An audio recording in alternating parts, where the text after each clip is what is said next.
Hello students, क्या हाल चाल है बेटा। उम्मीद है सभी बहुत बढ़िया से होंगे और आप लोगों की पढ़ाई बहुत अच्छे से चल रही होगी। आज के इस लेक्चर के अंदर हम लोग ये 5वां लेक्चर क्लास 11th के दूसरे चैप्टर का आज डिस्कस कर रहे हैं और इस लेक्चर के अंदर हम लोग एक्सरसाइज 2.3 का इंट्रोडक्शन करेंगे और इसके अंदर जो टॉपिक पढ़ा जाएगा, ये जो लिखा है आपके सामने, ये बहुत ही इंपॉर्टेंट है। फलन फंक्शन हम लोग पढ़ेंगे और बहुत ही इंपॉर्टेंट है। इंपॉर्टेंट का मतलब ये नहीं है कि बहुत ज़्यादा नंबरों का है, नंबरों के लिहाज से, नंबरों को के हिसाब से इसकी औकात का अंदाज़ा लगाना ठीक नहीं है, क्योंकि ये क्लास 12 के और 11 के भी बहुत सारे चैप्टर्स का आधार है। और अगर आपने इस टॉपिक को हल्के में ले लिया, बहुत सारे चैप्टर्स के अंदर ये कहूँ कि 70 से 80% चैप्टर्स के अंदर इसका डायरेक्ट या इनडायरेक्ट यूज़ है, तो मैं कोई गलत नहीं बात कह रहा हूँ। तो अगर इसको हल्के में लिया तो ये मान के चलिएगा कि आप क्लास 12 के अपने मैथ्स को बहुत हल्के में लेके चल रहे हैं और वहाँ पे चीज़ें आपकी बहुत छूट जाएंगी। तो हम लोग फलन की बात करेंगे, फंक्शन की बात करेंगे। बहुत ही फेमस टॉपिक भी है और लोगों के दिमाग में ये चीज़ें रहती हैं कि फलन बहुत टफ है। टफ उनके लिए है जो इसको थोड़ा सा प्यार से समझ के नहीं पढ़ते हैं। ऊपर ऊपर से निकलने वालों के लिए हमेशा ये टफ रहेगा। और अगर आप थोड़ा सा अंदर घुस के, जैसे हमने संबंध पढ़ाया था, तो अगर थोड़ा सा इसको समय दे करके अंदर घुस के पढ़ाई करोगे तो बहुत ज़बरदस्त है, मज़ा आएगा आपको समझने में। ठीक है, तो चलिए बात करते हैं कि फलन क्या है और फलन के संबंध में कितनी बातें आज हम करेंगे। आप इस वीडियो में बहुत कायदे से बैठना और आराम से, तसल्ली से, धैर्य के साथ चीज़ों को समझना। ठीक है, ये क्या होता है। अगर इस टॉपिक को शुरू करने से पहले हम थोड़ी सी बात करें कि इस चैप्टर में अब तक हुआ क्या है। हमने सबसे पहले कार्तीय गुणनफल सीखा था, समुच्चयों का कार्तीय गुणनफल, है ना, कार्तीय गुणन पढ़ा था और कार्टेशियन प्रोडक्ट अंग्रेजी में कहते थे। उसके बाद हमने पढ़ा था संबंध, ये चीज़ आप पढ़ के आए हैं, है ना, संबंध इनके रिलेशन हमने पढ़ा था। ठीक है, चलो समझ ही जाओगे ना, वो तो आपको मैं लिखवा ही दिया अंग्रेजी में जब मैंने पढ़ाया था। और संबंध के बाद सीधा हम लोग अब जा रहे हैं फलन की तरफ। और ये मान के चलिएगा बेटा कि इसके और इसके बिना आप यहाँ पे अगर आओगे तो कुछ नहीं पाओगे। तो कन्फर्म सी बात है, इन दोनों चीज़ों पे अच्छी कमांड, अच्छी जानकारी आपको होनी चाहिए कि कार्तीय गुणनफल कैसे किया जाता है, संबंध क्या होता है। और इस संबंध में हम लोग 2.1 2.3 एक्सरसाइज कर चुके हैं जो चैनल पर उपलब्ध है। मैं आपको बता रहा हूँ, जो बच्चे डायरेक्ट इस वीडियो में आए होंगे, लेकिन जो लगातार देख रहे हैं उनको हम बता चुके हैं सब। ठीक है, तो फलन एक्चुअली है क्या, फलन के बारे में बात करते हैं थोड़ा सा। अब सुनो मेरी बात, फलन को शुरू करते हैं। फलन क्या है? फलन एक विशेष प्रकार के जो संबंध होते हैं, ठीक है ना, विशेष प्रकार के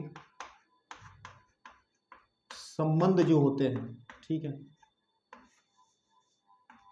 फलन कहलाते हैं।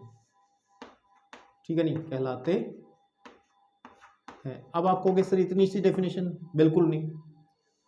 ये जो विशेष प्रकार वाली बात हुई है, इस विशेष प्रकार में बहुत सारी विशेष विशेष बातें हैं। इस सेंटेंस से सिर्फ इतना क्लियर हो रहा है कि जो फलन है कोई अलग चीज नहीं है, संबंध ही फलन होते हैं। लेकिन कुछ विशेष संबंध फलन होते हैं, सभी संबंध फलन नहीं होते।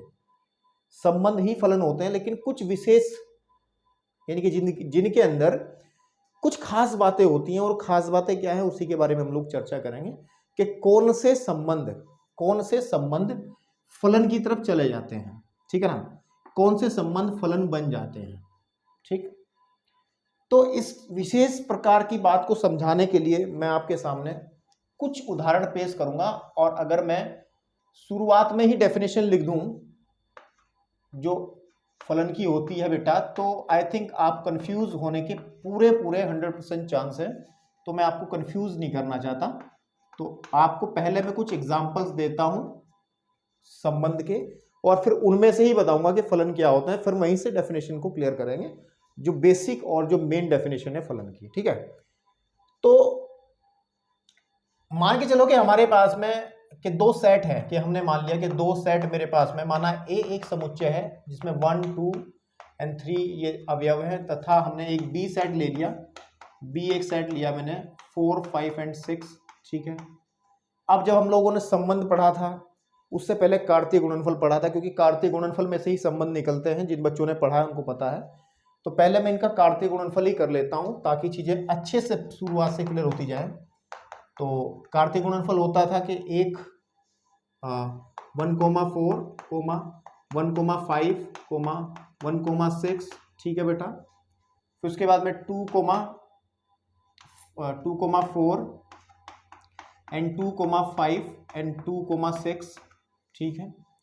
देन 3,4 एंड आपके पास में यहाँ भी कोमा लगेगा ना, और 3,5 एंड 3,6। तो ये जो निकला है ये इसका कार्तीय गुणनफल है। ऐसा कोई स्टूडेंट इस वीडियो को ना देख रहा हो जिसको ये कार्तीय गुणनफल करना ना आता हो, तो फिर दिक्कत वाली बात है। आपको आना चाहिए, 100% आना चाहिए बेटा, ठीक है। तो ये हमारा कार्तीय गुणनफल है और कार्तीय गुणनफल में से ही संबंध निकलते हैं। तो एक दो संबंध आपके सामने डिफाइन करके चलता हूं। सपोज कर लो कि R1 एक संबंध है आपका A से B में, ऐसे तो लिखते थे R1 कोई संबंध, मैंने R1 लिख लिया सच दैट कहां से A से B में। और R1 जो परिभाषित है, R1 को हमने कहा सपोज कर लो इसमें XY टाइप के कर्मित युग्म होंगे। ये क्या कहलाते हैं? कर्मित युग्म कहलाते हैं, ऑर्डर्ड पेयर कहलाते हैं। इस बारे में बातचीत हो चुकी है, लेकिन समझ लें, फिर भी याददाश्त ताजा कर लें। ये सारे के सारे जो अवयव हैं ये कर्मित युग्म है, यानी कि ऑर्डर्ड पेयर है। तो R1 एक रिलेशन है जिसके अंदर कर्मित युग्म आते हैं, लेकिन वो कर्मित युग्म कौन कौन से कर्मित युग्म आते हैं? जिनके अंदर y जो है बड़ा होगा x से, या दूसरे शब्दों में ये भी कहा जा सकता है, मैं लिख रहा हूं कि x से छोटा होगा y से। ऐसे कर्मित युग्म इसमें से छांट लो A क्रॉस B में से जिनमें x y से छोटा है, यानी कि पहला घटक, क्योंकि आपको पता है ये x, y अगर हमारा कोई कर्मित युग्म है, इसको हम प्रथम घटक कहते थे, हमने सब बताया है, प्रथम घटक कहते थे। और ये वाला हमारा द्वितीय घटक है, द्वितीय घटक है ना, सेकंड फैक्टर है। तो इस रिलेशन के अंदर R1 एक संबंध, एक ऐसा संबंध है जिसमें पहला घटक दूसरे घटक से छोटा है, और जहां पर, ठीक है ना, जहां जो x है वो A में से आता है तथा जो y है वो आपका B में से आएगा। तो ये एक संबंध है। तो ये जो संबंध मैंने लिखा है आपके सामने, आप सब समझते हैं कि ये जो संबंध है बेटा, ठीक है ना, ये जो संबंध है ये आपका समुच्चय निर्माण रूप में है। लेकिन अगर मैं इस R1 को रोस्टर फॉर्म में दूं, है ना, रोस्टर फॉर्म में दूं, तो R1 should be equal, R1 यहां से लिखता हूं क्योंकि जगह की बहुत जरूरत पड़ेगी।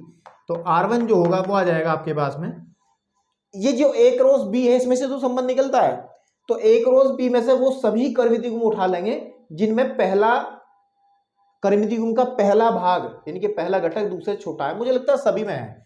एक 4 से छोटा है, एक 5 से भी छोटा है, एक 6 से भी छोटा है, 2 भी छोटा है 4 से, 2 भी छोटा है 5 से, 2 भी छोटा है 6 से, 3 छोटा है 4 से, ये सारे आ जाएंगे। इट मीन्स ये R1 जो रिलेशन है ये पूरे सेट को इसको उठा लेगा। तो 1,4 है ना, एंड 1,5, फिर उसके बाद में 1,6, फिर 2,4, फिर 2,5 एंड 2,6, ठीक है, और 3,4 और 3,5 एंड 3,6, ठीक है। तो ये आ गया, मतलब मैं यहां तक जा रहा हूं। अभी आपको यहां तक लाने के लिए, यहां से यहां पहुंचे, यहां तक लाने के लिए मैं आपको बताऊंगा क्या, क्योंकि विशेष प्रकार के संबंधी फलन बन जाते हैं। पहले संबंध एक लिख लेते हैं और फिर कौन से फलन बनेंगे उनको देखेंगे। तो इसको तो अभी रख के छोड़ दो, अभी नहीं हमें पता ये फलन है या नहीं है। एक दो एग्जाम्पल हो लेते हैं, जब एक दो फलन संबंध और लेंगे तो फिर तुलना करने में आसानी रहेगी कि कौन सा संबंध है, कौन सा संबंध फलन है और कौन सा संबंध फलन नहीं है। इस चीज के बारे में आसानी रहेगी। तो सिमिलरली ये एग्जांपल मैंने एक लिया था, सपोज कर लो ये एग्जांपल है एक, ये है ना। एक और मैं लेता हूं एग्जांपल, जैसे R2 लेता हूं, और R2 हमारे पास एक रिलेशन है A टू B के अंदर, और R1 जो डिफाइन है, R2 जो डिफाइन है वो इस तरीके से है कि इसमें XY टाइप के एलिमेंट है बेटा, सच दैट के y जो है वो x+3 के बराबर है, ठीक है नहीं। और जहां पर हम ये कह सकते हैं, जहां पर हम ये कह सकते हैं x A में से आता है तथा y जो है वो B में से आता है। इतनी बातें हम लोग, उम्मीद करता हूं आप लोग समझते हो, क्योंकि मैं पहले पढ़ा के आ चुका हूं। तो अगर R2 को भी मैं रोस्टर फॉर्म में आपके सामने बेटा लिखूंगा, तो कहने की बात यह है कि इस इक्वेशन के हिसाब से कौन कौन से कर्मित युग्म आएंगे। यानी कि अगर मैं x की वैल्यू 1 रखूंगा, देखो y इक्वल टू है x+3, ठीक है ना, y इक्वल टू है x+3। तो जब y इक्वल टू x+3 है, तो अगर मैं यहां से देखो 1 रखूंगा तो y equal to 1+3 equal to 4 है ना। तो x इजिकल टू 1 रखने पे y इक्वल टू 4 निकल के आ रहा है, यानी कि 1,4। या इसको ये भी तो कहा जा सकता है कि जो दूसरी वैल्यू है y जो है, y तो दूसरा ही घटक है ना, परिमिति गुण का दूसरा घटक पहले से 3 ज्यादा है, 3 अधिक है। तो पहले से 3 अधिक कौन कौन से में है, देखो इसमें भी है, 4 जो है पहले से 3 ज्यादा है, तो इसका मतलब 1,4 इसके अंदर आ जाएगा, 1,4। 1,5 नहीं आएगा क्योंकि 4 ज्यादा है, हमें तो 3 ज्यादा वाले चाहिए सिर्फ, है ना। ये 5 ज्यादा है, ये 2 ज्यादा है, ये 3 ज्यादा है, 2,5 चेक कर लो इस रिलेशन के हिसाब से। फिर ये भी नहीं आएगा, ये भी नहीं आएगा, ये भी नहीं आएगा, ये आएगा और ये आएगा, फिर 3,6। 3,6। तो इसके अंदर जो R2 है आपका, R2 जो संबंध है, केवल 3 परिमितियुग्म आएंगे, युग्म आएंगे अकॉर्डिंग टू दिस, ठीक है आपके पास में। ओके, अभी हम लोग आराम से समझेंगे, कोई दिक्कत नहीं है, ठीक है। ओके, तो अब जो है बेटा, अब जो है हम लोग एक और डिफाइन कर लेते हैं, बस उसके बाद चीजें समझनी आसान रहेगी। लेट अस कंसीडर R3, एक और हमारे पास में संबंध है जो A से B के अंदर है, और वो R2 जो डिफाइन है वो ऐसा है कि इसमें XY टाइप के एलिमेंट रहेंगे मेरे बेटा, और सच दैट के जो Y है यानी कि दूसरा घटक पहले से 4 ज़्यादा ले लेते हैं हम इस बार। और जहाँ पर हम ये कह सकते हैं, जहाँ पर जो X है, इट मीन्स जो पहले वाला है वो आपका सेट A में से आएगा। A क्या है, ये ऊपर वाला है, और जो Y है वो कम फ्रॉम B, ये B में से आएगा। तो अगर इसको भी रोस्टर फॉर्म में दे दिया जाए, तो R2 को अगर हम लिखें रोस्टर फॉर्म के अंदर, तो कौन कौन से कर्मित युग्म इसके अंदर बनेंगे, यानी कि जिसमें पहला, जब यानी कि जो दूसरा घटक है ये Y जो है पहले से 4 अधिक है, तो ऐसे कौन से होंगे, जैसे 1,5 है, 1,5 है, 1,5 है, देख लो। 5 जो है 1 से 4 ज्यादा है, फिर आपके पास में आएगा पहले 4 ज्यादा है तो ये आ जाएगा 2,6, इससे पहले कोई आएगा ही नहीं, चेक कर लो, 2,6 आ जाएगा। फिर 3,4 ज्यादा होगा तो 7, तो 7 इसमें कहीं है ही नहीं, 3,7 नहीं आएगा, तो इसका मतलब केवल इसके अंदर 2 ही अवयव आएंगे। तो आई थिंक हमारे पास रिलेशन जो बने हैं वो R1 R2, एक तो ये R1 बना है ये वाला, एक ये R2 बना है ये वाला, अब ये R3 बना है ये वाला। अब इस पर चर्चा करते हैं कि कौन सा फलन होगा और कौन सा फलन नहीं होगा, ठीक है ना। तो इसके लिए मैं एक डेफिनेशन आपके सामने लिखता हूं और इससे तुलना कर, इसको हटा दूं अब, चलिए एक तुलना करते हुए मैं इस डेफिनेशन को आगे बढ़ूंगा आपके सामने, ठीक है बेटा। चलिए देखिए, फलन की जो डेफिनेशन होती है मैं यहां कोने में लिखता हूं, ठीक है नहीं आपके पास में। तो फलन की डेफिनेशन लिख रहे हैं, परिभाषा जो कि मेन परिभाषा है, ठीक है, और उस परिभाषा को जस्टिफाई यानी कि क्लियर करेंगे इन एग्जांपल्स के माध्यम से, ताकि एक बार कैमरा चेक कर लूं, ठीक है।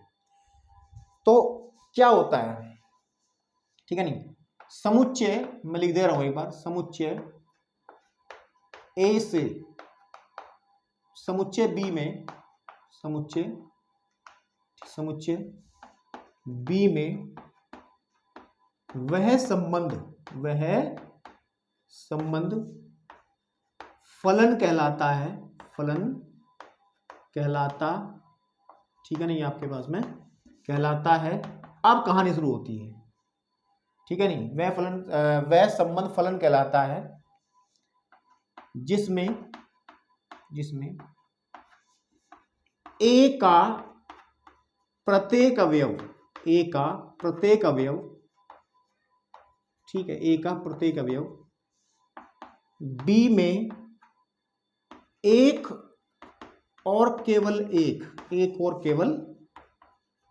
एक, है ना आपके पास में। इसको एक शब्द दो लिखते हैं इसके लिए, अद्वितीय, अभी समझाऊंगा, परेशान होने वाली बात नहीं, अद्वितीय, एक और केवल एक प्रतिबिंब। अब ये भी नया शब्द आया आपके लिए, है ना, प्रतिबिंब को अंग्रेजी में इमेज कहते हैं, ठीक है, इमेज रखता है, ठीक है।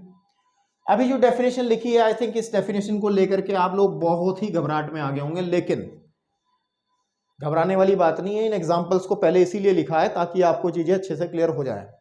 ये कह रहा है कि समुच्चय A से B के अंदर वह संबंध फलन कहलाएगा जिसमें A का प्रत्येक अवयव, A मीन्स हमारे पास सेट अगर A है, इधर की तरफ ये A सेट है और ये हमारे पास में B सेट है, तो ए का प्रत्येक अवयव बी के अंदर, मतलब कहने की यह है कि इधर की तरफ जितने भी अवयव होंगे, जैसे 1 2 एंड 3 है इस ए के अंदर, ठीक है ना, और इधर बी के अंदर हमारे पास में 4 5 एंड 6 है।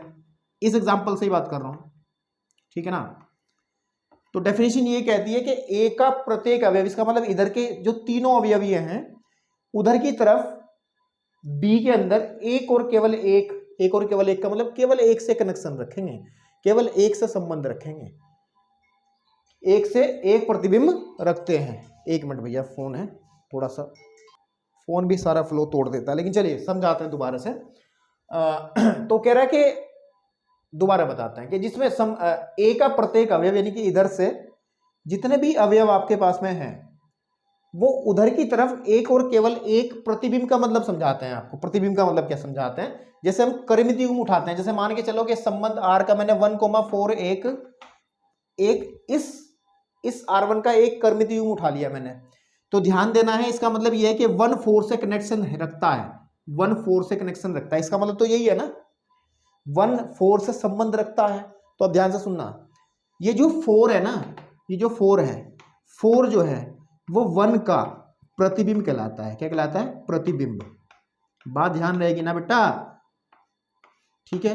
आपके पास में जो 4 है वो 1 का प्रतिबिंब है, इमेज है, जैसे शीशे के सामने खड़े हो ये, तो 4 जो है 1 का प्रतिबिंब है। एक बात और साथ साथ सुन ले, और 1 4 का 1 जो है 1, ये जो 1 है 4 का पूर्व प्रतिबिंब है, पूर्व प्रतिबिंब है, प्रतिबिंब, ठीक है नहीं है। तो दो टर्म ध्यान रखेंगे, अभी समझ में आएंगे सब चीजें, कि अगर कोई भी कर्मित युग्म आपके पास में है तो याद रखें कि पहला अवयव जो है, और दूसरे अवयव में क्या है कि दूसरा अवयव पहले का प्रतिबिंब होता है। यानी कि अगर आप इसको एरो डायग्राम से देखें, इसको हम क्या कहते थे? तीर आरेख। तीर आरेख से चीजें ज्यादा क्लियर होती हैं। तो अगर तीर आरेख से देखा जाए तो 4 जो है वो 1 का प्रतिबिंब है, और 1 जो है 4 का पूर्व प्रतिबिंब है, यानी कि पहले वाला प्री इमेज है। प्री इमेज, इसको इमेज कहते हैं, उसको प्री इमेज कहते हैं। तो चलिए, हमने कहा कि ए का प्रत्येक अवयव बी में एक और केवल एक प्रतिबिंब रखता है, यानी कि इधर के जितने भी अवयव हैं वो सारे के सारे इधर की तरफ एक और केवल एक प्रतिबिंब रखेंगे। और अभी आपको मुझे पक्का पता है, क्योंकि मैं भी स्टूडेंट रहा हूं, केवल और केवल एक दो बात ही समझ में आई होंगी, ज्यादा कुछ नहीं आई होंगी। अब देखो ध्यान से, अब मैं इन तीनों के R1 R2 R3 के एरो डायग्राम बनाऊंगा और इस डेफिनेशन से क्लियर करेंगे कि कौन सा संबंध है, कौन सा संबंध नहीं है, ठीक है ना। तो सबसे पहले मैं R1 का बना लेता हूं, दैट इज इसी से शुरुआत कर लेते हैं R1 से। R1 क्या कह रहा है? R1 क्या कह रहा है? R1 क्या कह रहा है? R1 का ये है R1 1,4 1,5 1,6 2,4 इस तरीके से, यानी कि 1 जो है 4 के साथ संबंध रखता है, ठीक है, 1 के 5 के भी साथ संबंध रखता है, और 6 के भी साथ संबंध रखता है। ये तो बात यहीं पे खराब हो गई, क्योंकि उसने कहा कि ए का प्रत्येक अवयव बी में एक और केवल एक, हर एक एलिमेंट इधर की तरफ केवल एक ही इमेज रखेगा, एक ही प्रतिबिंब रखेगा। लेकिन समस्या क्या आई पहले R1 के अंदर? इस R1 के अंदर समस्या यह आई कि 1 जो है एक नहीं 3 इमेज दिखा रहा है, 3 प्रतिबिंब दिखा रहा है। तो ये बात क्लियर हो गई, ये फलन होगा ही नहीं। पहली बात मेरी समझ में आ गई आपको। इसको अगर 2 को भी देखो, बस 2 को देखने की जरूरत ही नहीं है, जब इसने एक ने ही काम बिगाड़ दिया। ये संबंध तो है लेकिन फलन नहीं है। फलन क्यों नहीं है? क्योंकि ये जो लाइन लिखी है, एक और केवल एक प्रतिबिंब, एक और केवल एक, ये इस बात का खंडन कर रहा है। 1 कह रहा है जी एक और केवल एक से काम नहीं चल रहा, मेरे तो 3 प्रतिबिंब है, और ये कह रहा है एक होना चाहिए। ओके, ऐसे 2 के साथ भी है, 2 भी देख लो आप खुद ही, 2,4 2,5 2,6, तो 2 का प्रतिबिंब 4 भी है, 2 का प्रतिबिंब 5 भी है, 2 का प्रतिबिंब 6 भी है। ऐसे 3 का प्रतिबिंब 4 भी है, 3 का प्रतिबिंब 5 भी है, 3 का प्रतिबिंब 6 भी है। तो भयंकर रूप से मना कर रहा है। ये तो भयंकर रूप का मतलब है, ये तो साफ साफ मना कर रहा है, भाई मुझे फलन वाले कैटेगरी में ना लेके जाओ, मैं संबंधी ठीक हूं। क्योंकि ये इसकी दूसरी कंडीशन को फॉलो नहीं कर रहा है। इसकी पहली कंडीशन है प्रत्येक अवयव, this is the first condition. प्रत्येक अवयव का मतलब इस शब्द के अंदर क्या है कि इधर की तरफ कोई बचेगा नहीं, इधर की तरफ कोई ऐसा अवयव, यहां पे अगर 4 बच जाए ना, ऐसा कभी बचेगा नहीं इधर की तरफ। इधर कोई 4 या 4 तो उधर आगे चलो कोई नहीं, यहां पे मान के ए है कि कोई अवयव इधर बच जाए, ये प्रत्येक अवयव कहता है कि इधर की तरफ कोई अवयव नहीं बचने का, सब उधर से कनेक्शन रखेंगे, सब कुछ ना कुछ किसी ना किसी से संपर्क बनाएंगे, इधर कोई खाली नहीं बचेगा। ये प्रत्येक अवयव वाला शब्द ये कहता है, और एक और केवल एक ये कहता है कि एक अवयव एक ही इमेज उधर दिखाएगा, ठीक है। चलिए, लेकिन बात इतनी सी नहीं है भाई, अभी हम बात दूसरी करेंगे। अब हम बढ़ते हैं, डायग्राम बनाते हैं, एरो डायग्राम हम R2 का बनाते हैं, फिर देखते हैं। लेट्स कंसीडर R2 का बनाते हैं। R2 का जो एरो डायग्राम बनेगा वो कैसे बनेगा, जरा एक बार मैं कैमरे में चेक कर लूँ, नीचे वाला रिकॉर्डिंग सब आ रही है नहीं आ रही है, बहुत कायदे से हो रहा है, कोई दिक्कत नहीं है। तो R2 का मेरे बेटे ये है 1, R2 के अंदर ये A से B में तो है, A से B में, तो A के जो अवयव हैं वो तो आपको पता ही है 1, 2 एंड 3 है, और B के जो अवयव हैं वो 4, 5 एंड 6 हैं। तो according to this relation R2 1 4 से रिलेशन रखता है, 1 4 से रिलेशन रखता है, ठीक है, और यानी कि 1 की इमेज 4 है और 2 की इमेज 5 है, 2 की इमेज 5 है ना, एंड 3 की इमेज 6 है। चेक कर लो, सुनो मेरी बात, चेक कर लो, देख लो क्या ये इसकी कंडीशन को फुलफिल कर रहा है? बिल्कुल कर रहा है, ये तो बहुत ही कायदे से बता रहा है। सबसे पहली बात, ए का प्रत्येक अवयव, देखो प्रत्येक अवयव है, कोई भी अवयव छूटा नहीं है, सारे अवयव उधर से संबंध रखते हैं, और बी में एक और केवल एक, देखो 1 की इमेज 4 है, केवल एक से जुड़ा है ना, 2 केवल एक से जुड़ा है यानी किससे 5 से, और 3 भी केवल 6 से ही जुड़ा है, तो ये परफेक्ट है। दिस इज, ये आप कह सकते हैं ये फलन नहीं था, ये फलन, ये वाला तो फलन नहीं था, लेकिन ये फलन जो है क्योंकि ये फलन की कंडीशन को फुलफिल करता है, ठीक है।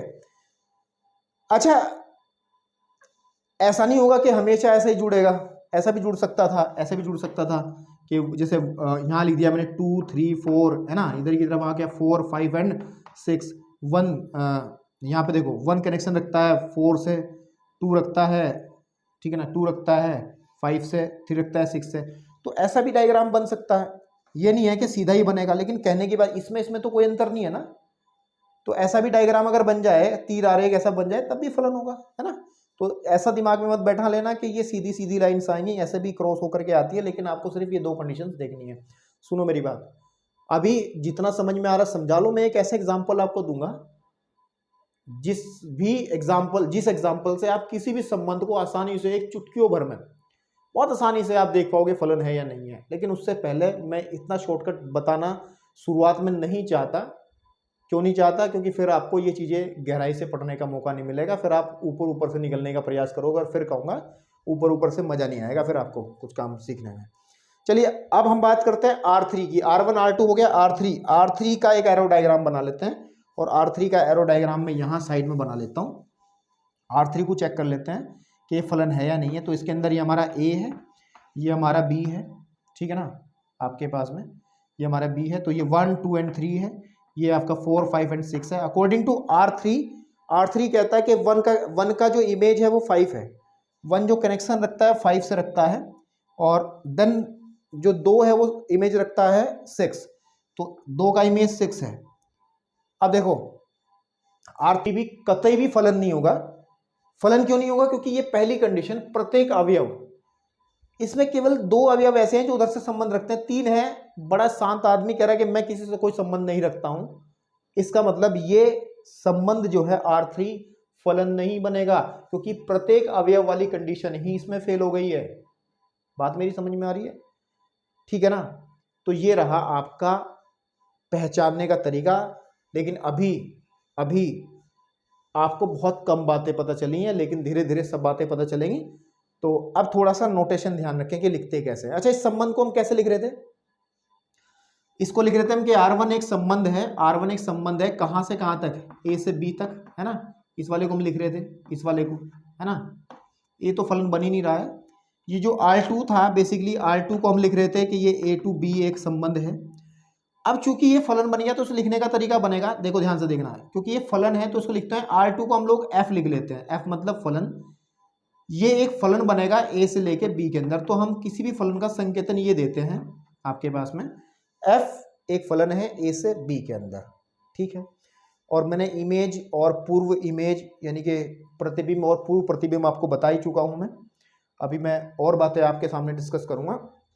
आप जब तक आपको इस वीडियो को पॉज करके स्क्रीनशॉट ले लो, ताकि आपको ये चीज़ें समझने में आसानी रहे, ठीक है ना। चलिए स्क्रीनशॉट ले लो आप।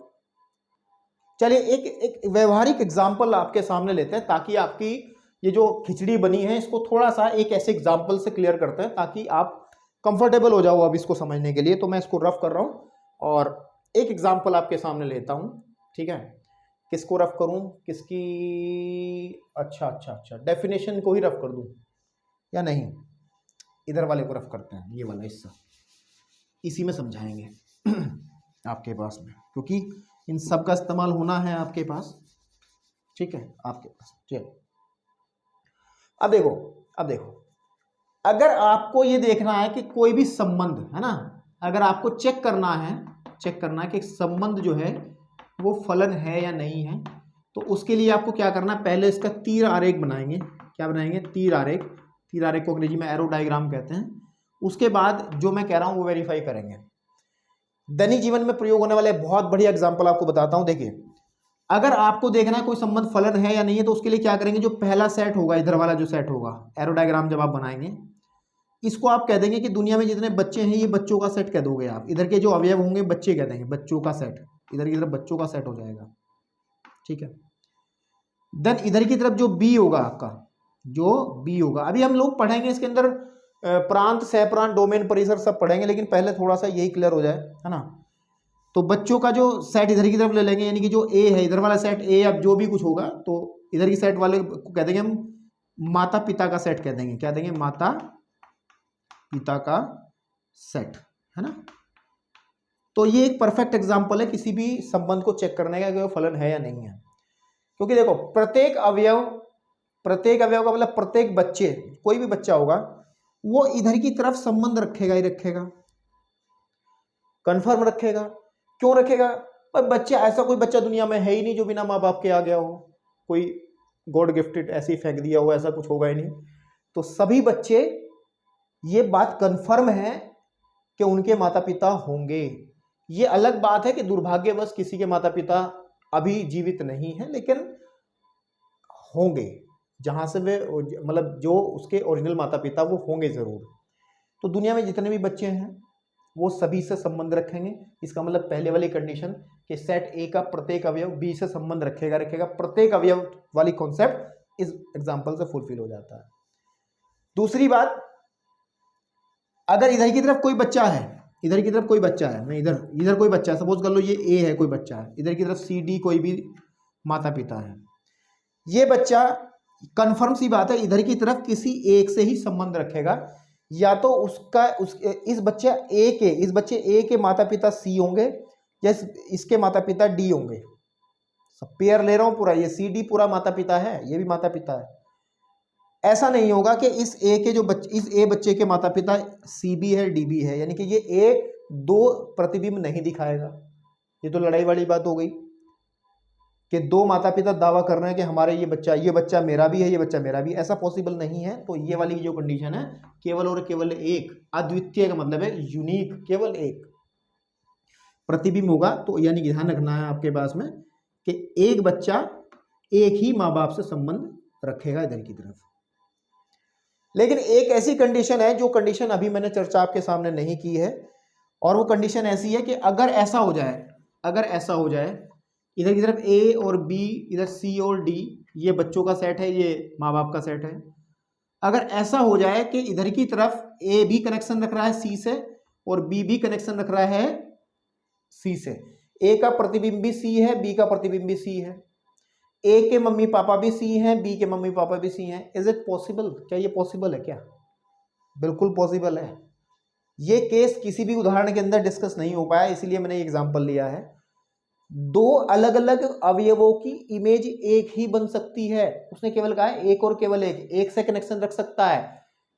दो या दो से अधिक अवयव, इधर वाले, इधर के प्रांत वाले, समझ में आ रही बात, पहले सेट वाले या बच्चों वाले उधर की तरफ किसी एक से संबंध रख सकते हैं। हो सकता है यार दो बच्चे एक ही माँ बाप के हों, क्योंकि दोनों भाई बहन या भाई भाई भी तो हो सकते हैं।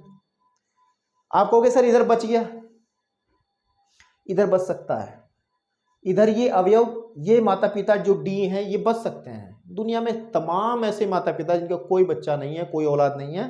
तो अगर इधर की तरफ सह प्रांत, आपको पता है ना कि हम लोग इस वाले हिस्से को तो प्रांत कहते हैं, है ना, ठीक है ना, प्रांत वाला हिस्सा, ये वाला सह प्रांत है। तो अगर इधर की तरफ कोई अवयव बच जाता है तो कोई दिक्कत नहीं है। तो आई थिंक ये जो एग्जाम्पल है बच्चों वाला चेक करने का जो तरीका है, ये एक परफेक्ट एग्जाम्पल है कि किसी संबंध को अगर आपको फलन चेक करना है तो उसको एरो डायग्राम से देखो और फिर ये कंडीशंस आपको वेरीफाई कराओ। ठीक है, तो छोटी छोटी और मोटी बात सी अगर हम थोड़ी सी ध्यान दें आपके सामने, तो ये एक तो बात क्लियर है कि ऐसा पॉसिबल नहीं होगा, एक अवयव के दो माता पिता, एक बच्चे के दो माता पिता नहीं होंगे, यानी कि एक अवयव के दो प्रतिबिंब नहीं होंगे, ये नहीं होगा। हाँ, ऐसा हो सकता है कि दो बच्चों का एक माता पिता हो सकते हैं, ऐसा हो सकता है। ठीक है ना, ये पॉसिबल नहीं है, ये पॉसिबल है अगर संबंध को फलन दिखाना है तो। ठीक है, चलिए इतनी बातें अभी हो चुकी हैं। अब एक चीज और समझ लें, इसके अंदर प्रांत क्या होता है, सहप्रांत क्या होता है, परिसर क्या होता है, उसको लेके चलते हैं। अभी शुरुआत है, अभी इसकी परतें और खुलेंगी और आपको अच्छे से, जितनी मैं बताता जा रहा बातें वो भी उसको याद रखते चलो, ज्यादा सोचने की आवश्यकता नहीं है। तो सबसे पहले अब मैं आपके सामने एक चीज आपको बता दूं, प्रांत क्या है और सहप्रांत क्या है। देखो, प्रांत, ठीक है नहीं, सहप्रांत, ठीक है, और परिसर, ये तीन चीजें हमने संबंध में पढ़ी हैं। अंग्रेजी में इसको आप डोमेन कहते थे, ठीक है ना, डोमेन कहते थे, इसको आप कोडोमेन कहते थे, ठीक है ना, ठीक है ना, और इसको आप रेंज कहते थे। ये तीनों चीजें हमने, ठीक है ना, ये आपके पास में रेंज कहते थे, ये जो तीनों चीजें हमने संबंध में पढ़ी हैं। और बस वही संबंध वाली बात फलन में भी लागू होगी। आप लोग अगर R1 की बात करते हैं, R1 की बात करते हैं, जो हमारे पास R1 है उसका मैं एरो डायग्राम आपके सामने बनाऊं, अगर this is A and this is B, ठीक है, 1 2 3 एंड 4 5 एंड 6, तो इसमें सीधी सीधी बात है, क्योंकि ये कनेक्शन इधर रख ही रहा है सबसे, ये भी कनेक्शन इधर सबसे रख ही रहा है, ये क्या है, ये क्या है, ये फलन नहीं है।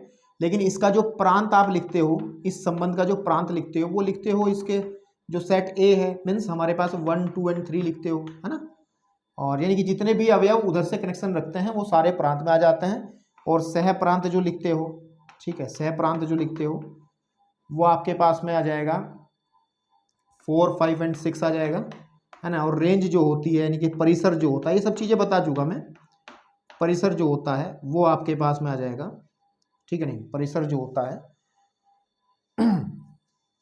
परिसर जो होता है वो आपके पास जितनों से कनेक्शन बनता है 4 5 एंड 6, ठीक है, ये हम चर्चा कर चुके हैं पहले ही। अब अगर हम लोग, ये तो संबंध के बारे में था, अगर फलन के बारे में बात करें, फलन का प्रांत क्या होगा, ठीक है, फलन का प्रांत क्या होगा, फलन, ये तो संबंध का था ना, ये संबंध के बारे में बात हुई थी, ये तो मैं पढ़ा चुका पहले ही, संबंध में, है ना, ठीक है। और फलन में अगर बात करें, फलन में जो हमारा सेट होता है, पहले वाला सेट है, इट मीन्स दिस इज, ये सेट ए है, ये पूरा का पूरा, है ना, ये जो सेट ए है ना, जो प्रांत होगा, यानी कि आपके पास में डोमेन होगा, वो ए हो जाएगा पूरा, ए है तो यहां भी। लेकिन संबंध में हम ये देखते थे कई बार कि कुछ अवयव इसमें छूट, ऐसा होता था ना संबंध में, आपने देखा होगा। मैं एक एग्जांपल दूसरा लेके चल रहा हूँ, ए बी सी ले लिया, यहाँ पे डी ई ले लिया, ए इससे संबंध है, बी इससे संबंध है, ये सी बच गया, ये संबंध का एग्जाम्पल है एक। तो अगर इसकी मैं प्रांत लिखूंगा, इसका मैं प्रांत लिखूंगा संबंध के केस में, तो इसका प्रांत आएगा केवल ए कोमा बी, ए कोमा बी, क्योंकि इसमें सी कनेक्शन नहीं रख रहा तो हम लोग उसको नहीं लेते थे, संबंध के अंदर बात कर रहा हूं। लेकिन फलन में तो हमें ये बात है कि ए का प्रत्येक अवयव कनेक्शन रखता है, तो उसका मतलब सीधी बात है, अगर अगर अगर अगर अगर ये हमारे पास में संबंध, इसको फलन में कन्वर्ट करें, तो हम इसको अगर यहां कनेक्ट कर दें इस तरीके से, तो फिर इसमें सी भी आपका आ जाएगा, तो ये फिर संबंध के बारे में बात हो जाएगी। मेरा कहने का मतलब मेन ये है कि फलन के अंदर जो आपका पहला सेट होता है वो पूरा का पूरा प्रांत का काम करता है, बाकी जो सह प्रांत है और जो परिसर है वो एज यूजुअल वही इस्तेमाल होंगे, उसी तरीके से पढ़ेंगे जैसे हम लोग संबंध में पढ़ते थे, ठीक है। तो अब जरा इसको थोड़ा सा राइट डाउन कर लो, जो आपको नोट करना है उस चीजों को देख लो थोड़ा सा, फिर मैं आगे बढ़ता हूं। चलिए मैं एक दो एग्जाम्पल से आपकी प्रैक्टिस कराता हूं कि कौन से संबंध फलन होंगे, कौन से नहीं होंगे। एक दो एग्जाम्पल लेते हैं और थोड़ा सा और क्लियरिटी आ जाएगी आपकी, ठीक है ना। एग्जाम्पल लेते हैं, एरो डायग्राम डायरेक्ट बना करके चेक करना है हमें, क्या करना है, चेक। चलिए देखिए, अगर मैं एक एग्जाम्पल लूँ, उदाहरण लेता हूं मैं, एरो डायग्राम डायरेक्ट बना रहा हूँ, टेंशन नहीं लेने फालतू। सपोज कर लो ये हमारे पास ए है और ये हमारे पास में बी है, यहाँ पे मैंने ए बी और सी लिख लिया, यहाँ पे लिख दिया हमने ई एफ और ई एफ डी लिख लिया सपोज कर लो।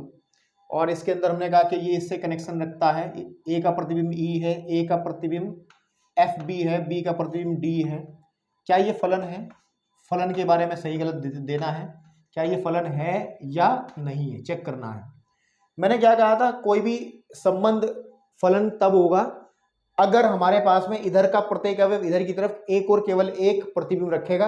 और इस डेफिनेशन को याद रखने के लिए मैंने सिंपल एग्जांपल आपको दिया था कि आप इधर के सेट को बच्चों का सेट मान लेंगे, इधर के सेट को आप माता पिता का सेट मान लेंगे और फिर अपनी दिमाग से लगाएंगे। देखो सबसे पहली और गलत बात इसमें ये हो रखी है, जो बच्चा ए है उसके दो माता पिता हैं ई और एफ, जो कि सरासर गलत है, इसका मतलब फलन नहीं है। एक बच्चे के दो माता पिता हो ही नहीं पाएंगे ना, तो ये फलन नहीं है। और दूसरी बात एक और भी देख सकते हो कि यहाँ पे जो सी है वो बच रहा है। सी एक ऐसा बच्चा है, क्योंकि ये बच्चों का सेट माना ना मैंने, ये किसका सेट माना है? बच्चों का सेट माना है मैंने। सी एक ऐसा बच्चा है जिसके कोई माता पिता नहीं है, भगवान से मतलब ऊपर आसमान से थोड़ा टपका होगा भाई, तो ऐसा तो कोई हो नहीं सकता, ये फलन नहीं है। एक उदाहरण और देखते हैं, एक उदाहरण और देखते हैं। वैसे आपकी किताबों में एग्जाम्पल्स हैं, मैं जब एनसीईआरटी कराऊंगा तो आपको समझ में आ जाएंगे। एक एग्जाम्पल और देखते हैं, सपोज कर लो 1 2 3 इधर की तरफ 8 1 4 5 6 7 है ना। सपोज कर लो 1 संबंध रखता है इससे, ये रखता है इससे, ये रखता है इससे। क्या ये फलन है या नहीं है, चेक करो। ये बच्चों का सेट मान लो। सबसे पहली बात तो सभी बच्चों के माता पिता हैं, हाँ हैं। और कंडीशन ये है कि प्रत्येक बच्चे का, देखो इस बच्चे के माँ बाप ये है, इस बच्चे के माँ बाप ये हैं, इस बच्चे के माँ बाप ये हैं, तो बिल्कुल सही है, कोई लड़ाई झगड़े वाली बात नहीं है। लेकिन इधर की तरफ ये 7 जो बच रहा है इसका कोई बच्चा नहीं है, ये हो सकता है इधर की तरफ बच सकता है, इधर की तरफ बच सकता है आपके पास में, क्योंकि ऐसे बहुत से माता पिता होते हैं मेरे बेटा जिनके कोई बच्चे नहीं होते, तो ये फलन है, ये फलन है आपके पास में। और इस फलन में अगर हम प्रांत देखेंगे, प्रांत देखेंगे तो प्रांत तो आपके पास में 1 2 और 3 आ जाएगा, है ना। और जो सह प्रांत होगा, सह प्रांत होगा, कोडोमेन जो होगा वो आपके पास में पूरा आ जाएगा, 4 5 और 6 और 7 आ जाएगा। लेकिन जो परिसर रहेगा, परिसर रहेगा वो आपके पास में आ जाएगा जो केवल कनेक्शन जो जिनके बच्चे हैं वो माता पिता 4 5 और 6, यानी कि ऐसे अवयव जो पहले से कनेक्शन रखते हैं। एक और देखते हैं, एक और देखते हैं, एक उदाहरण और देखते हैं और फिर आगे बढ़ते हैं। उदाहरण नंबर ये, तो हमने एक एरो डायग्राम और बना लिया। तो यहाँ लिखा मैंने ए बी सी ई एफ जी, है ना। सपोज कर लो ए भी संबंध रख रहा है ई से, और बी का प्रतिबिंबी ई है और सी का प्रतिबिंबी ई है। बताइए क्या ये फलन है, क्या ये फलन है, क्या ये संबंध फलन है? भाई हो सकता है, सीधी बात है। ए के प्रत्येक अवयव सभी बच्चों के माँ बाप हैं इस तरफ, है ना। भाई आप कह रहे कि सर कैसे, इन सबके माँ बाप एक ही हैं? हो सकता है यार, ये भाई बहन भी तो हो सकते हैं सब। बात मेरी समझ में आ रही नहीं आ रही आपको? मतलब कहने की बात ये है कि इधर की तरफ एक अवयव से कनेक्शन होना चाहिए, एक से कनेक्शन हो रखा है, लड़ाई वाली तो कोई बात ही नहीं है। इन सब बच्चों के माँ बाप ई हैं। इधर एफ और जी ऐसे हैं जिनके कोई बच्चे नहीं है, ऐसा भी पॉसिबल हो सकता है। व्यवहारिक जीवन के अंदर थोड़ा सोच के देखो, ऐसा पॉसिबल हो सकता है। तो ये आपका फलन है, ठीक है ना। इसका अगर इस फलन का अगर हम लोग डोमेन देखें तो ये डोमेन बन जाएगा, है ना। ये क्या बन जाएगा, डोमेन बन जाएगा, यानी कि प्रांत बन जाएगा। इसमें चेंज जो परिसर होगा इसका, यानी कि रेंज होगा, परिसर, परिसर में केवल एक ही अवयव आएगा, वो ई, यानी कि ऐसे फल, ऐसे ऐसे ऐसे माता पिता जो जिनके बच्चे हैं, ठीक है। तो एक एग्जांपल और देखते हैं और देन आगे बढ़ते हैं, ठीक है। आपके पास में अब मुझे लग रहा है थोड़ी सी चीज़ें क्लियर हो रही होंगी, थोड़ी सी चीज़ें आपको क्लियर हो रही होंगी, थोड़ा आसान लग रहा होगा।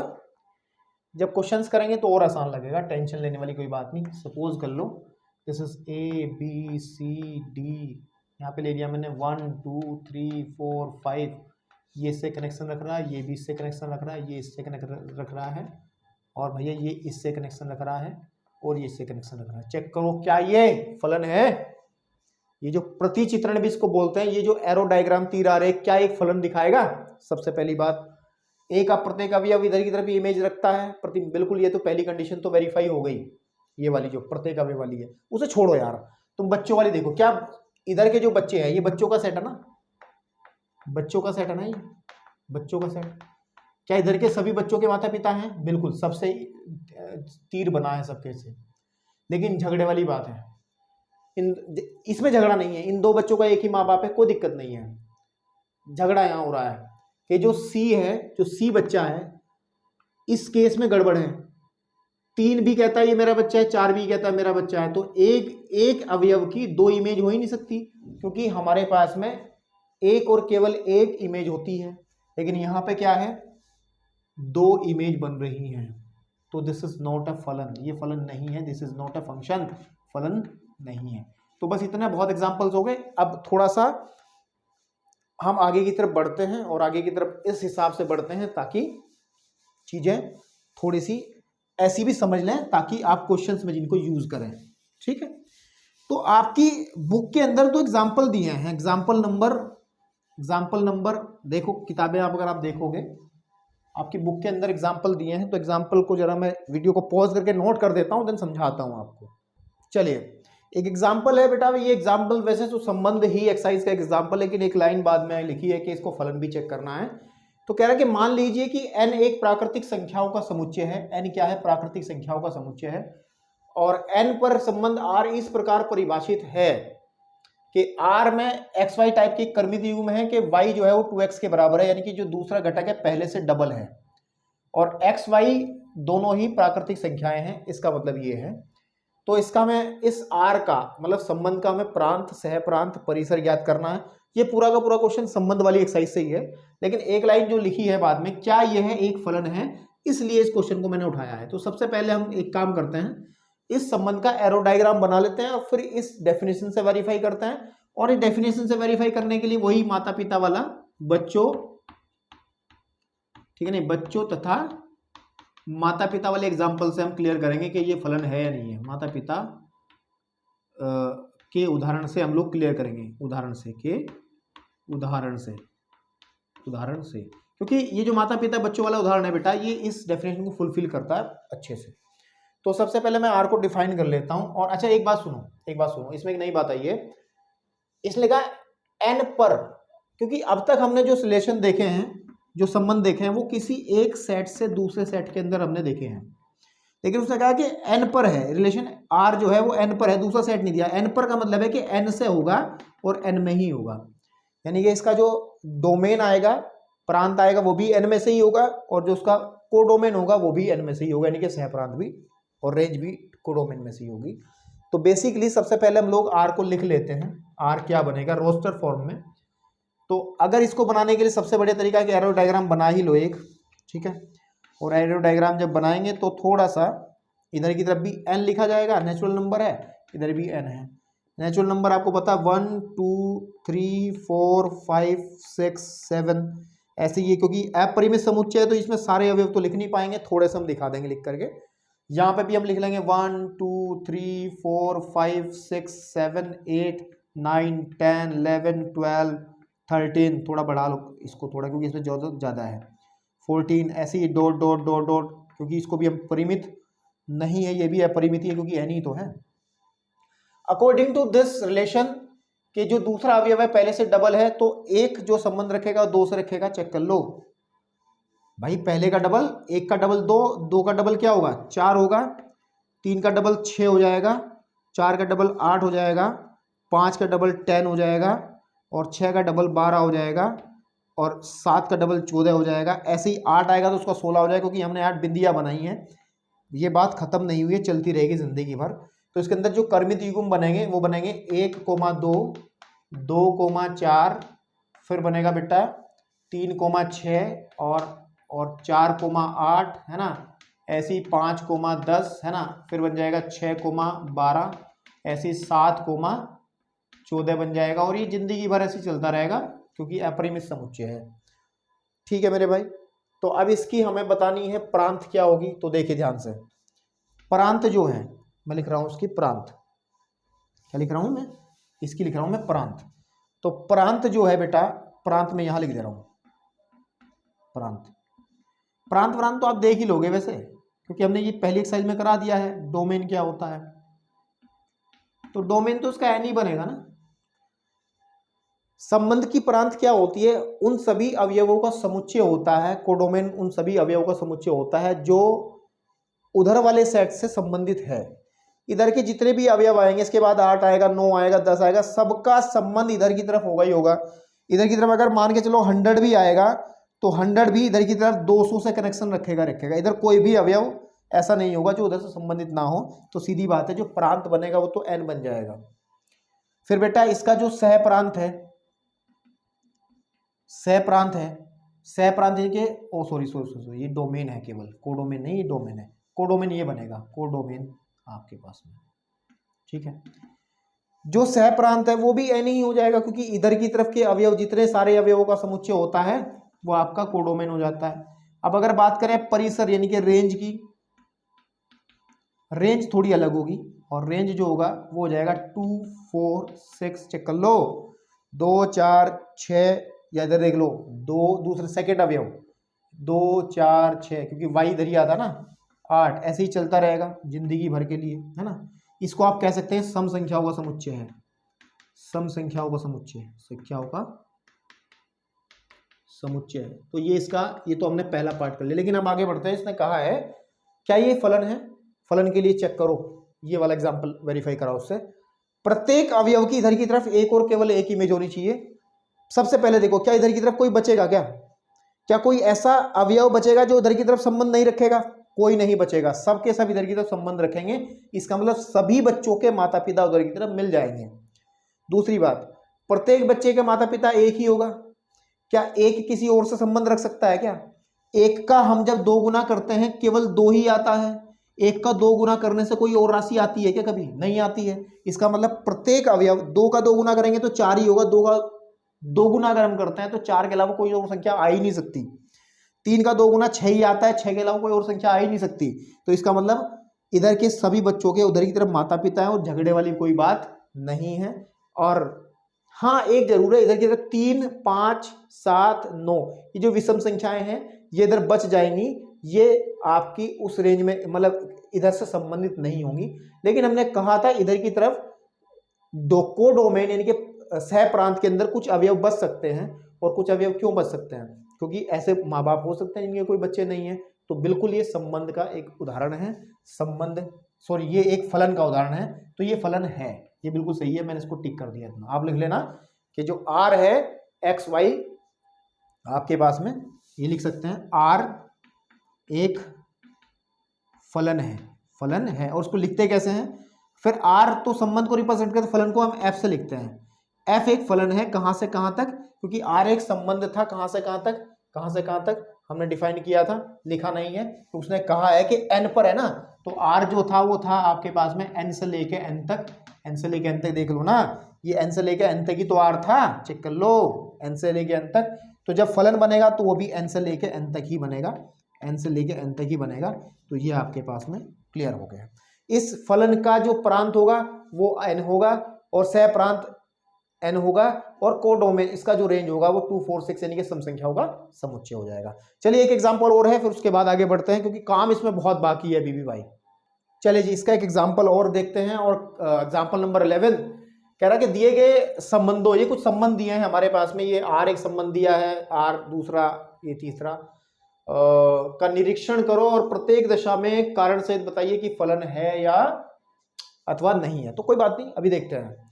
तो मेरे भाई, तो देखने का तरीका इस डेफिनेशन से वेरीफाई करना है कौन इस डेफिनेशन को फुलफिल कर रहा है। लेकिन मैंने कहा था इस डेफिनेशन से नहीं, आप बच्चों और माता पिता के एग्जाम्पल से देखेंगे, बच्चों और माता पिता वाले उदाहरण से, है ना। आप देख लेंगे कौन सा कंडीशन फुलफिल हो रही है और कौन सी नहीं हो रही है। चलिए, जैसे मैं सबसे पहले फर्स्ट वाला उठा लेता हूं, और इस आर जो मेरे पास दिया गया है ये हमें 2,1 है, देन हमारे पास 3,1 है, और फिर 4,2 है, ठीक है ना। इसका मैं एरो डायग्राम बना लेता हूं।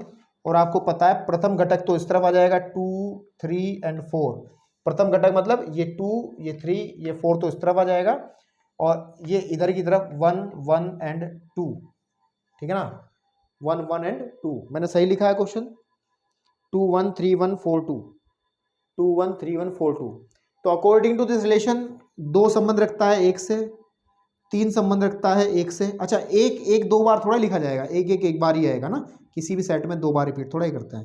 ये भी संबंध इससे रखता है, और 4 संबंध रखता है 2 से, 4 संबंध रखता है 2 से। तो क्या ये एक फलन बनेगा? नहीं बनेगा, बिल्कुल बनेगा, बिल्कुल बनेगा आपके पास में। क्यों बनेगा? क्योंकि सबसे पहली कंडीशन, इधर वाला सेट को अगर मैं इस सेट को ए कह देता हूं, इधर वाले सेट को मैं बी कह देता हूं, इधर का प्रत्येक अवयव उधर एक अद्वितीय यानी कि एक और केवल एक इमेज रखता है। ये बात अलग है कि दो अवयवों की एक ही इमेज है, या बच्चों वाले एग्जांपल से देखो, इधर के सभी बच्चे माता पिता रखते हैं इधर की तरफ, बस इतनी बात है कि ये एक ही परिवार के हो गए। 2 और 3 जो है, 2 और 3 के माता पिता केवल और केवल ये एक ही है, इन दोनों के माता पिता यही हैं, तो कहने की बात। और 4 भी कनेक्शन रखता है, ये फलन है, ये फलन है। और इस फलन की रेंज क्या होगी, प्रांत क्या होगा, देख सकते हैं। इसका जो प्रांत होगा वो 2, 3, 4 हो जाएगा, और सह प्रांत 1, 2 हो जाएगा, और रेंज भी इसकी यानी कि परिसर भी 1, 2 ही हो जाएगी। तो ये फलन है ना, फलन है आपके पास में। अब अगर कारण देना है, कारण तो तब देते अगर फलन नहीं है तो कारण देना चाहो तो आपके एनसीईआरटी में लिखा है, तो आप ये डेफिनेशन पेल देंगे। क्योंकि इधर वाले सेट को अगर ए कहते हैं, इधर वाले सेट को बी कहते हैं, डेफिनेशन पूरी रख देंगे कि ए का प्रत्येक अवयव, यहां से दे के मारेंगे, यहां से लेके यहां तक की डेफिनेशन लिख देंगे पूरी उठा कर, अगर कारण देना पड़ गया तो आपको क्या कि ए का प्रत्येक अवयव बी में एक और केवल एक अद्वितीय प्रतिबिंब रखता है। वहां पे बच्चों और माता पिता वाला आपको मैंने समझाने के लिए दिया, यहाँ पे कारण में मत लिख देना कि ये सभी बच्चों के माता पिता हैं और कोई झगड़ा नहीं है, तो ऐसी कोई बात नहीं लिखनी है आप लोगों को, आपको सिर्फ ये डेफिनेशन लिखनी है। अब अगर मैं बात करूं सेकंड क्वेश्चन की, सेकंड क्वेश्चन के अंदर हमारे पास ये जो आर दिया है वो दिया है 2, 2 है ना, और 2, 4 ठीक है ना, फिर 3, 3 और फिर दिया है 4, 4।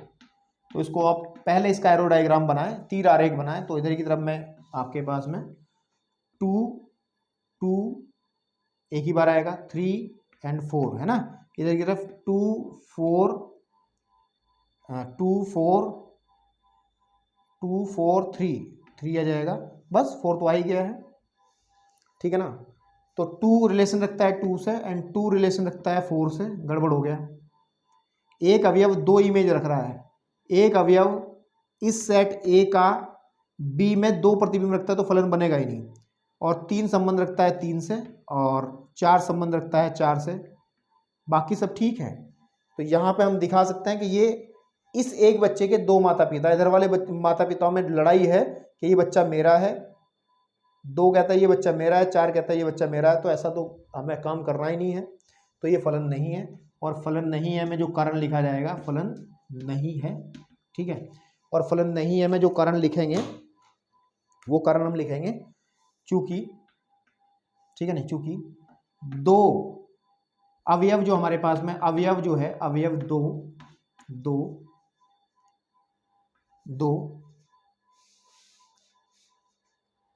2 और 4 2 भिन्न भिन्न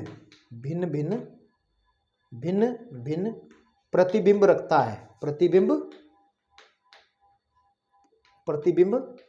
रखता है। इस कारण से हमारा ये फेल हो गया कि जो 2 है वो 2 और 4 2 भिन्न भिन्न प्रतिबिंब रखता है, जबकि रखना केवल क्या चाहिए था, केवल और केवल एक रखना चाहिए था, ये फेल हो गया मामला। अब इसके बारे में बचता है हमारे पास R3, तो R3 को मैं यहीं कर देता हूँ। R3 में क्या है, ये थर्ड वाला है, R3 नहीं है R ही है, तो उसको मैं डायरेक्ट मैं इसका डायग्राम बना रहा हूँ, फिर चेक कर रहा हूँ।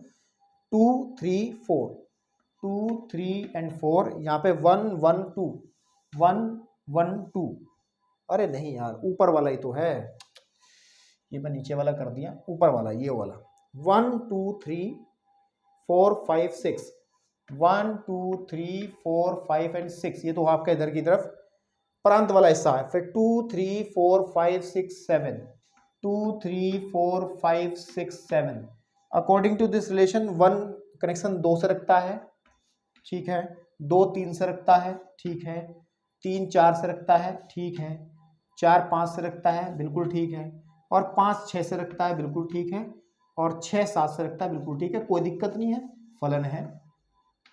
क्योंकि इधर ए का प्रत्येक अवयव बी में एक और केवल एक इमेज रखता है, इधर कोई बचा भी नहीं है, और इधर से केवल एक इमेज, इन सभी बच्चों के माँ बाप अलग अलग हैं, कोई दिक्कत वाली परेशानी वाली बात नहीं है, फलन है, फलन।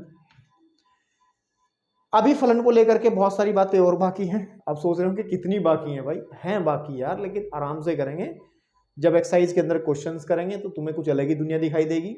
यहाँ पे जितनी बकवास हुई है इतनी बतानी मेरी जरूरी थी, लेकिन क्वेश्चंस के अंदर इतना काम नहीं होगा, अभी भी बता रहा हूँ, ठीक है। तो अभी कुछ इंट्रोडक्शन में और कुछ पॉइंट्स बाकी हैं, उसके बारे में चर्चा करेंगे नेक्स्ट वीडियो के अंदर।